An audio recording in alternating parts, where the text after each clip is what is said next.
Welcome to Rose Squad Reviews. Today I'm going to be continuing the Conquering Cosplay series, and we're going to be starting out with the first installment of my cosplay tutorial of how I'm going to make my Pokemon Adventures Yellow cosplay. And we're going to start out pretty easy because we're going to be covering Pokeballs today. So you can see, oh no, let's turn that around. There you go. We have two prototypes, and before I made my Pokeballs, I kind of researched on the internet to see what other people had done in making Pokeballs, because I'm not the first person to do so, believe me. And I found that there were two main methods that I liked, and those were the styrofoam, and then using like a plastic ornament ball. So I'm going to show you how I made both, and then also I'm going to kind of discuss at the end of this video which one I like better, some pros and cons to both, and kind of, which one I'll be using. So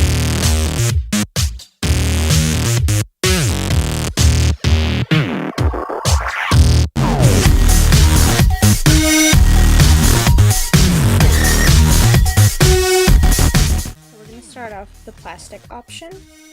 Opening them up, make sure that you have two halves that connect together, and paint the insides. If you do it on the inside, then you'll have a nice gloss on the top without having to worry about extra work finishing it, and it'll just look more professional. Let them dry between coats, because otherwise your paint will smear, and I did have to do several coats, at least 4 I think, before I got them to the consistency that I wanted. Now that that's done, open up your plastic casings, and we're going to cut off the little hooks around that make them ornaments, because that will just get in the way of when we put the foam on. So use the needle nose pliers for that.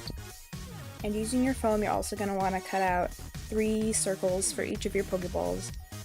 1 black and then 2 white, and they should be kind of like increasingly smaller as they're stacked onto each other. So for the black, I made that a little bit larger than a quarter, and the first white one was, I believe, about the size of a dime, and then the second one was a little bit smaller than a dime. And I seem to have lost footage for painting the styrofoam ones, but it's essentially the same process. It doesn't really matter if your painting isn't quite exact on the line because it's going to be covered up by the black foam, but I did use the line of fusion to kind of give myself an idea of how much of each side to paint. Pretty much all that's left to do is to hot glue on your foam, and then you're done.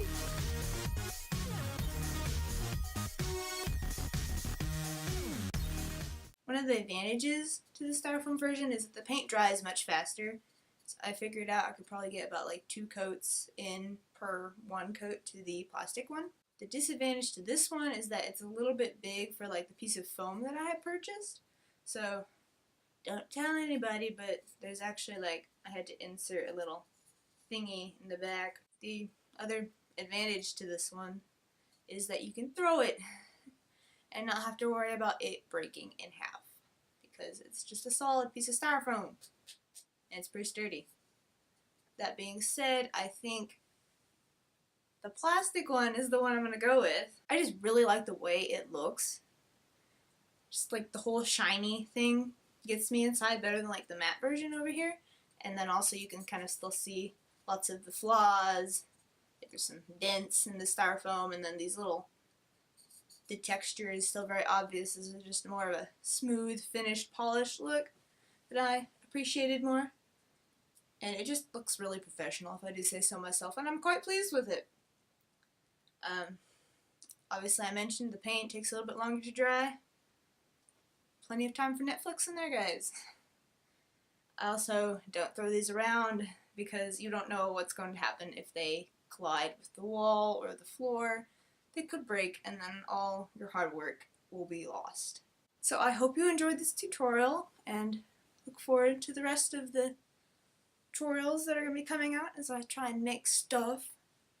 And now that you know how to make your own Pokeballs, go out and make your own.